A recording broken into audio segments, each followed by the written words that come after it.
So what's up YouTube? So welcome back to another vlog. So this day we are going to trade some stock market today. Yes, let's go.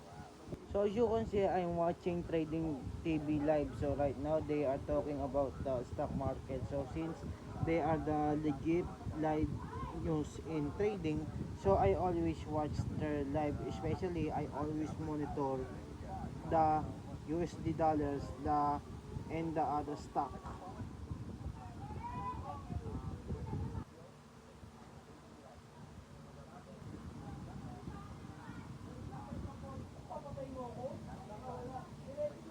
So as you can see, the market time is still 9:03 a.m. which means the market is still closed.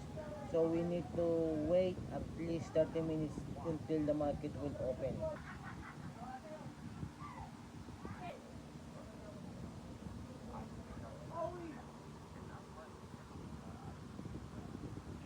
So guys, I'm very excited today because the market will be open again. And we all know that if the market is open, then we'll make some money. So I'm very excited for that. And as you can see, I'm so excited. So anyway guys, in last week, the market only opened 4 days only because the Friday was the holiday in the United States.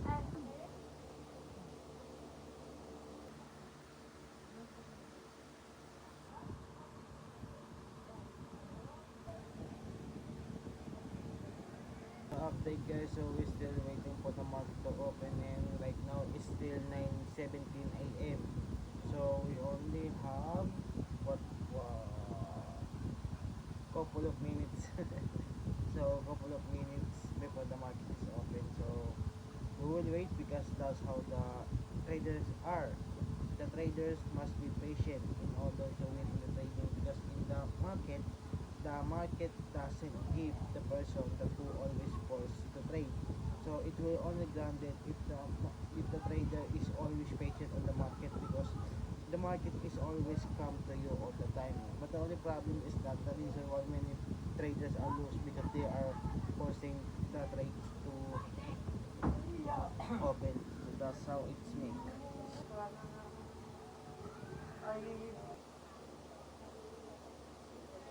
Benefit. So ring the bell, Mr. President.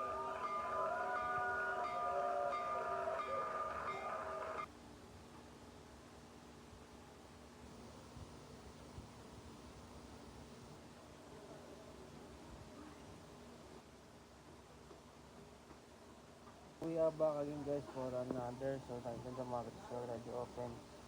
So we are here to analyze all the market and the most majority is the seller.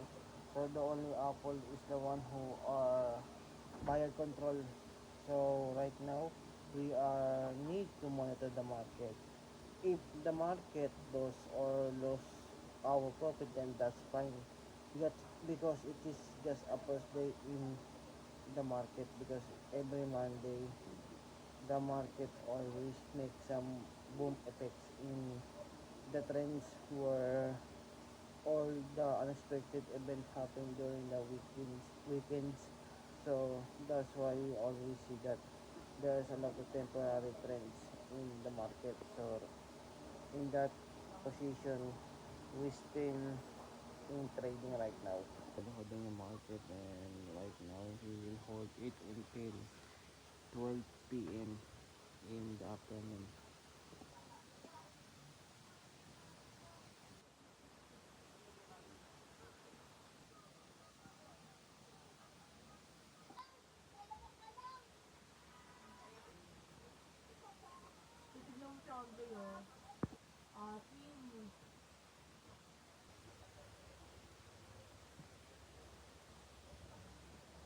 So quick update guys, so the time is already 10:37 a.m. in the morning. As you can see, I'm still trading and holding the market. So this is how we start as a trader. You don't expect any situation that they are making a chaos, but in reality, they are just patient and always kind of bored because you just monitor the market. just works in the market. So after guys, the market went down. So we are in minus 4 or $19. So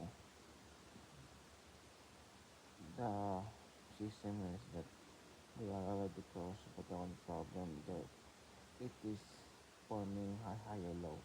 So we are expecting to bounce to the 50 and then going back uptrend.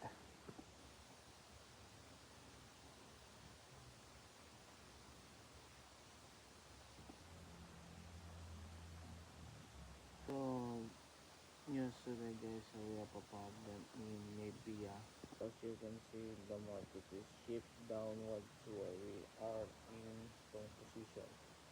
So our goal here is to wait if the trend surpass in 195, then this is when it will be the stop loss. But based in the others such as Tesla, they are profitable, and also in Apple too, they are profitable. Then probably they are profitable because at least my strategy is working because of the DWAP and also the image.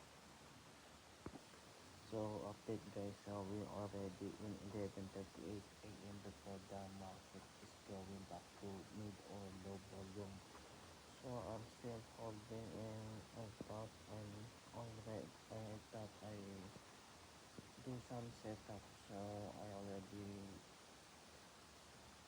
second round of setup. So what does it mean? It means that this is my second setup because I saw the high probability of my setup. So I already take long position out of the market, and based on my analysis and perspective, the most possible are Tesla and Apple, while Nvidia I still caution because of the sideways motion. So we will wait until the market is going back to the volume or mid volume. Already done guys. So this is the profits are. It's the trend loss, but it's okay as I'm enjoying it.